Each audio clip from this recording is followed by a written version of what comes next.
اور وہ رات بھی آ گئی جب رسول اللہ کا یہ عظیم نواسہ مدینے سے رخصت ہو رہا ہے، جہاں ان کی پیدائش ہوئی 4 ہجری شعبان المعظم کا مہینہ تھا، جب امام حسین مدینے میں پیدا ہوئے تھے۔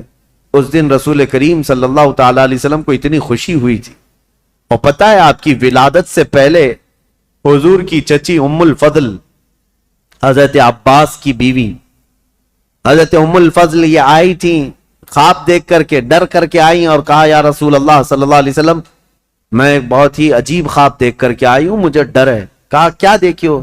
کہا بیان کرنے سے مجھے ڈر لگتا ہے۔ کہا بتائیں تو صحیح خواب کیا ہے؟ تو چچی ام الفضل نے کہا تھا میں نے کل خواب میں دیکھا آپ کے جسم کا ایک ٹکڑا کٹ گیا اور میری گود میں گرا ہے۔ حضور نے فرمایا گھبرانے کی ضرورت نہیں، فاطمہ کے گھر بیٹا پیدا ہوگا اور وہ پرورش کے لیے تمہاری گود میں ڈالا جائے گا، اور فاطمہ کا بیٹا میرے جسم کا ٹکڑا ہے۔ جو رسول کریم صلی اللہ تعالی علیہ وسلم نے جس کو اپنے جسم کا ٹکڑا کہا وہ مدینے میں پروان چڑھا ہے، اور مدینے میں آنکھیں کھولی ہیں، خطبہ رسول کو سنا ہے، حسین پرورش ہے صحابہ کی جھرمٹ میں، ماں فاطمۃ الزہرا اور باپ حیدر کرار، نانا رسولوں کا سردار۔ اس عظیم جوان کو میدان میں اترنے کے لیے اب جو وقت آیا وہ عجیب اتفاق تھا کہ اپنا شہر چھوڑنا ہوا۔ امام حسین کہتے ہیں میرے نانا نے یہ فرمایا تھا کہ ہر نبی اس جگہ دفن ہوتا ہے جو جگہ اسے سب سے زیادہ محبوب ہوتی، لہذا سید الانبیاء جہاں دفن ہے تو مدینہ ان کو سب سے زیادہ محبوب ہے۔ لیکن عجیب اتفاق ہے اے حسین، رسول کا جو سب سے محبوب علاقہ ہے وہ مجھ سے چھوٹا چلا جا رہا ہے۔ امام حسین اپنے خاندان کو لے کر حضور صلی اللہ علیہ وسلم کے روضے پر آئے اور آتے ساتھ رو پڑے، کہا نانا جان یہ وہی شہر ہے جہاں میں آپ کے کندھوں کی سواری کرتا تھا، یہاں کے در و دیوار گواہ ہیں اور یہاں موجود لوگ بھی گواہ ہیں کہ آپ سے جو میری محبت تھی یا مجھ سے جو آپ کی محبت تھی اس کے قصے مشہور ہیں۔ لیکن آج میں مدینے سے رخصت ہو رہا ہوں، اس لیے نہیں کہ مجھے کوئی جائیداد بنانی ہے، صرف اس لیے کہ آپ کے دین پر کوئی آنچ آنے نہ پائے۔ امام حسین حضور اکرم صلی اللہ تعالی علیہ وسلم کے روضہ اطہر سے اجازت لیتے ہوئے نکلے تھے۔ مدینے والے کہتے ہیں وہ عجیب سما تھا کہ مدینے والے دیکھتے رہ گئے۔ اہل بیت کا قافلہ جب نکل رہا تھا، اس میں حضرت امام حسین کے بھتیجے، بیٹے، بیٹیاں، بہن اور کئی لوگ شامل تھے۔ یہ قافلہ بعد میں بڑھتا چلا گیا لیکن مدینے سے نکلنے والے قافلے میں اتنے تھے۔ اور پھر امام حسین اپنی والدہ ماجدہ سیدہ کائنات فاطمۃ الزہرا کی قبر کے پاس آئے اور بے اختیار رو پڑے، اپنی ماں کو آخری مرتبہ سلام کہہ رہے تھے۔ مدینے والے کہتے ہیں کہ حسین کا جانا ہم نے دیکھا تھا، حسین واپس مدینے کبھی نہ آئے، اور مدینے والے روکتے رہے کہ ہم آپ کی بیعت بھی کریں گے اور آپ کی حمایت بھی کریں گے، آپ مدینے سے نہ جائیں۔ کئی لوگ آپ کے جبے کو تھام کر پکڑے ہوئے تھے، کہا ہم آپ کو چلتا پھرتا دیکھتے ہیں تو رسول اللہ کی یاد آتی، ہم آپ کو یہاں محسوس کرتے ہیں تو ہمیں نبی پاک کی خوشبوئیں محسوس ہوتی ہیں، آپ اگر مدینہ خالی کر کے جائیں تو ہمیں بتائیں رسول اللہ کے گھر میں اب بچا کون؟ آپ کے بھائی شہید ہو چکے، امام حسن، آپ کے باپ بھی نہیں ہیں، رسول اللہ کے گھر کی ایک نشانی آپ ہیں، اور آپ جا رہے ہیں اور اپنی اولاد کو بھی لے جا رہے ہیں۔ کیا مدینہ رسول اللہ کے گھر سے خالی ہو جائے گا؟ اگر رسول اللہ کا گھر یہاں نہیں ہے تو پھر کس کا گھر رہے گا؟ مدینے والوں کی وہاں پر جو بہتاوی تھی، آہو فغاں تھے، یہاں تک کہ وہ لوگ لڑنے کو تیار ہوئے اور تلواریں نکال چکے تھے۔ کہا حسین ابن علی ہماری تلواریں ہیں، آپ کے ساتھ ہیں، اللہ کا واسطہ دیتے ہیں آپ نہ جائیں۔ امام حسین نے ایک ہی جملہ کہا، میں رہ تو جاؤں گا تمہاری باتوں پر، لیکن کل کو جو عیاش لڑکا بیٹھا ہوا ہے تخت خلافت پر یعنی یزید، یہ مقابلے کے لیے مدینہ بھی فوج بھیج دے گا اور حرم رسول کو میں مسلمانوں کے خون سے رنگین نہیں کر سکتا، نبی پاک کا شہر میری وجہ سے خون آلود ہو جائے، مجھے یہ گوارا نہیں. میں میرے نبی پاک کے شہر کا حد درجہ احترام کرتا ہوں، مجھے جانے دو.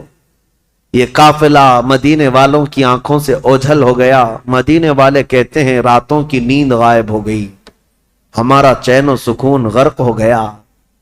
ہم اہل بیت کے اس گھر پر آتے تھے جو رسول اللہ کے حجرے سے لگا ہوا تھا، جہاں کبھی سیدہ کائنات فاطمہ الزہرا رہا کرتی تھیں. حضرت فاطمہ کا وہ مکان جو آج رسول اللہ کی جالیوں کے اندر آ گیا ہے.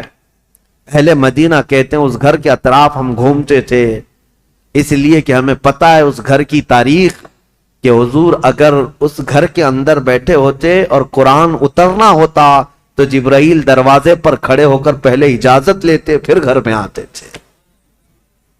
دوسری جگہوں پر جبرائیل امین براہ راست حضور پر وحی لے کر آتے تھے، آیتیں لے کر آتے، لیکن جب فاطمہ الزہرا کے گھر میں حضور ہوتے تھے تو جبرائیل اجازت لے کر آتے تھے. اہل مدینہ کہتے ہیں وہ گھر خالی ہو چکا تھا، اس گھر کے اندر اب کوئی نہیں تھا.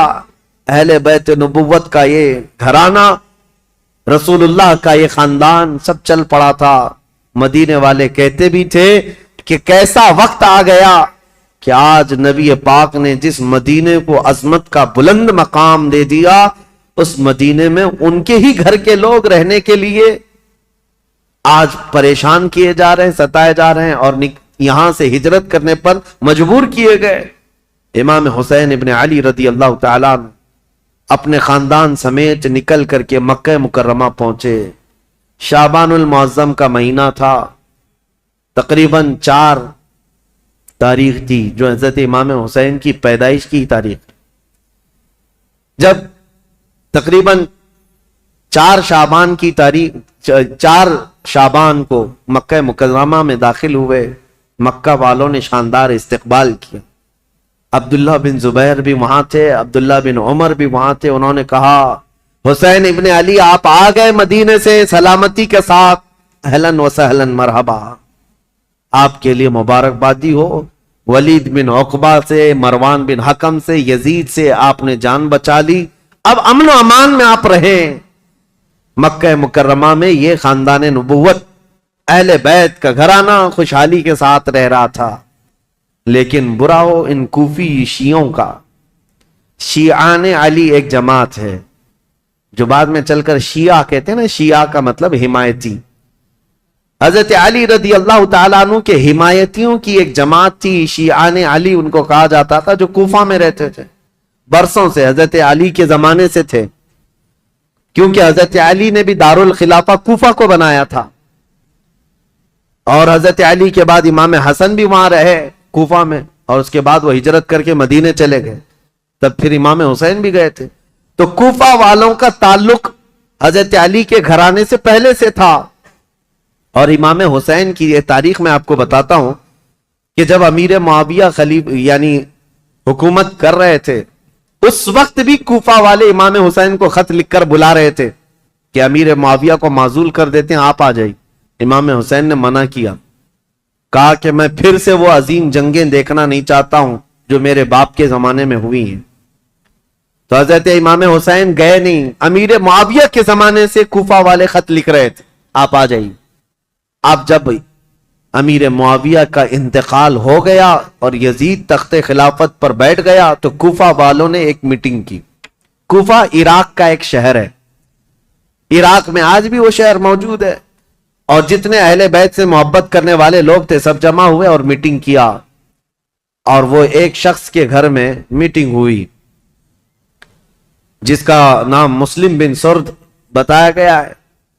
اور وہ شخص سارے لوگوں کو جمع کر کے کہتا ہے، دیکھو امیر معاویہ کا تو انتقال ہو گیا اور یزید بیٹا ہے، تم سب کی رائے کیا ہے؟ کیا علی کے بیٹے حسین خلافت کے سب سے زیادہ حقدار نہیں ہیں؟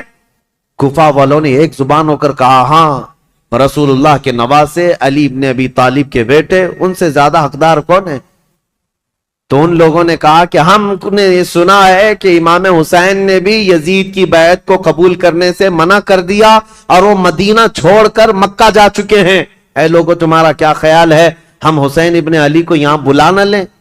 ہم کوفہ بلا لیتے ہیں اور یہاں بلا کر ان کی خلافت کو تسلیم کرتے ہیں، ان کے ہاتھ میں بیعت کر لیں گے، اور پھر دھیرے دھیرے پورا حجاز امام حسین کے ہاتھ پر بیعت کر لے گا، پورا عرب بیعت کر لے گا، اور یزید کو ہم اتار دیں گے تخت خلافت سے۔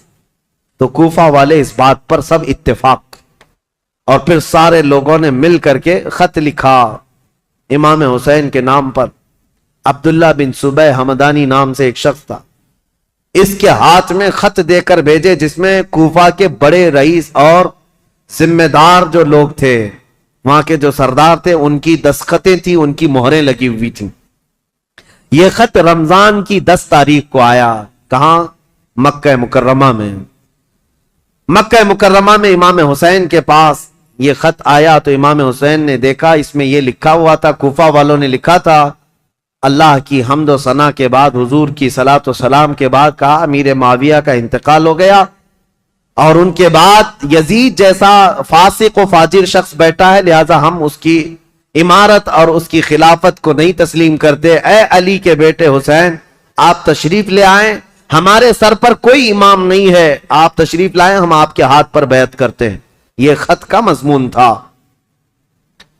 امام حسین رضی اللہ تعالیٰ عنہ نے یہ حرم کعبہ میں اس خط کو پڑھا، اس کے بعد لوگوں سے پوچھا، اب سنیے، کوئی ایک شخص نے بھی اس بات پر رضامندی کا اظہار نہیں کیا۔ جو بڑے صحابہ تھے انہوں نے کہا کوفہ والوں کی بات پر کبھی یقین نہیں کیا جا سکتا، یہ غدار لوگ ہیں، دھوکہ دے دیتے ہیں، یہ غدار لوگ ہیں، دھوکہ دیتے ہیں۔ آپ کے باپ کو بھی کوفہ میں شہید کیا گیا، آپ کے بھائی کو بھی شہید کیا گیا ہے، اب آپ وہاں کیوں جانا چاہتے ہیں؟ مت جائیں، مکہ آپ کے لیے امن و امان کے ساتھ۔ حضرت امام حسین نے ان خطوط کو نظر انداز کر دیا، لیکن 2-3 دن کے بعد تقریباً 53 یا 55 لوگ کوفہ سے چل کر کے مکہ مکرمہ آئے، اور طواف کعبہ کے بعد سب امام حسین کے پاس نظر و نیاز لے کر کے آئے، اور اس کے بعد پھر خطوط لے کر آئے، کوفہ والوں کے حالات بتائے۔ امام حسین نے دوبارہ صحابہ سے مشورہ کیا کہ کیا کرنا چاہیے، تب پھر صحابہ نے وہی بات کی، کوفہ والے غدار قسم کے لوگ ہیں، طبیعت کے اندر ان کے استقامت نہیں، کسی ایک بات پر جمتے نہیں ہیں، آپ مت جائیں۔ دوسری مرتبہ بھی امام حسین صبر کر کے رہ گئے۔ رمضان کا مہینہ ختم ہونے کو آیا، تقریباً خطوط کا سلسلہ جاری رہا، اتنے کہ 10,000 کے قریب لوگوں نے امام حسین کو دعوت دی، اور اخیر میں یہ دعوت دی کہ اے حسین ابن علی، کل قیامت کے دن اگر اللہ تعالی ہم سے یہ سوال کر لے کہ فاسق و فاجر معاویہ کے بیٹے سے تم نے بیعت کیسے کی، اس کو امیر کیسے بنایا، تو ہم اللہ کی بارگاہ میں قیامت میں یہ جواب دیں گے کہ اے رب العالمین، ہم نے تو رسول اللہ کے نواسے کو بلایا تھا مگر انہوں نے انکار کیا، تو ہمارے پاس کوئی چارہ نہیں تھا، اس لیے ہم نے یزید کی بیعت کر لی۔ یہ تو ایموشنل بلیک میلنگ ہے۔ بہت سارے لوگ آج ہمیں یوں بولتے ہیں پروگرام کی تاریخ دے دیجئے نہیں تو پورا علاقہ دیوبندی ہو جائے، پروگرام کی تاریخ دے دیجئے نہیں تو یہاں ایسا ہو جائے۔ میرے عزیزو، تمہارے ذمے بھی تو کچھ ہے، تمہارے ذمے بھی تو کوئی چیزیں ہیں۔ امام حسین نے اس خط کو پڑھنے کے بعد پھر سارے لوگوں سے مشورہ کیا، اور اس کے بعد کہا اب میرے لیے اتمام حجت کرنی ہوگی، یعنی مجھے تو جانا ہی ہوگا، کیونکہ انہوں نے قیامت کا واسطہ دے دیا ہے۔ تو 1000 لوگوں نے مکہ مکرمہ میں آپ کو روکنے کی کوشش کی، آپ نہ رکے، حتیٰ کہ ذی الحجہ کا مہینہ ہے، حج کے لیے سارے قافلے مکہ آ رہے ہیں، مکہ مکرمہ آ رہے ہیں، اور امام حسین یہاں سے نکلنے پر تلے ہوئے ہیں۔ لیکن اس سے پہلے امام حسین رمضان سے لے کر ذی الحجہ تک یہ بحث مباحثہ ہوتا رہا، اور عام بات نہیں ہے، عام بحث و مباحثہ نہیں ہے۔ عبداللہ بن زبیر جو صحابی ہیں نا، امام حسین کی جماعت کے ساتھ لڑنے کو بھی آ گئے تھے۔ یہ محبت کی لڑائی ہے، دشمنی کی نہیں، کہ میں تمہیں مکہ سے باہر جانے نہیں دوں گا، اس کے لیے وہ تلوار نکال کر کھڑے ہو گئے تھے۔ یہ بھی لڑائی قریب تھی، مکہ کی مکرمہ سے نہ جانے دیں گے، کیونکہ عبداللہ بن زبیر جانتے تھے کہ کوفہ والے ان کا کیا کریں گے۔ تو پھر امام حسین رمضان کے بعد بھی رک گئے، جب امام حسین اصرار کرنے لگے بار بار تو چند صحابہ آئے اور ان سے مشورتاً یہ کہا کہ اگر آپ کو جانا ہی ہے اور کوفہ والوں کے بارے میں آپ یہ کہہ رہے ہیں کہ یہ ہزاروں لوگ بیعت قبول کرنے کو تیار ہیں، تو آپ نہ جاتے ہوئے پہلے اپنے خاندان کے کسی معتمد شخص کو وکیل بنا کر بھیجیں، اور وہ جا کر کے براہ راست حالات دیکھے گا اور وہ خبر دے گا، تب آپ جائیے، ان کے خطوں کے بھروسے پر مت جائیے، ان کے خط اور ان کے بولیوں پر مت جائیے۔ تو امام حسین نے اس مشورے کو تسلیم کر لیا